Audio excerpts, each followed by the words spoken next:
அல்-பக்ரா. அளவிலா கருணையும் இணையிலா கிருபையுமுடைய அல்லாவின் திருப்பெயரால்.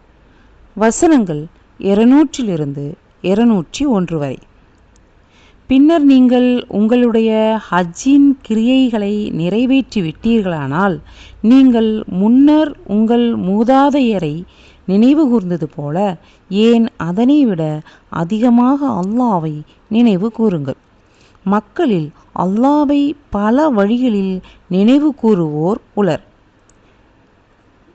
சிலர், எங்கள் இறைவனே, உலகத்திலேயே எங்களுக்கு எல்லாவற்றையும் தந்துவிடு என்று பிரார்த்திக்கின்றனர். அத்தையோருக்கு மறுமையில் யாதொரு நற்பேரும் இல்லை. இன்னும் சிலர், எங்கள் இறைவனே, எங்களுக்கு இந்த உலகிலும் நன்மையை அருள்வாயாக, மறு உலகிலும் நன்மையை அருள்வாயாக, மேலும் நரக வேதனையிலிருந்து எங்களை நீ காத்தருள்வாயாக என பிரார்த்திக்கின்றனர்.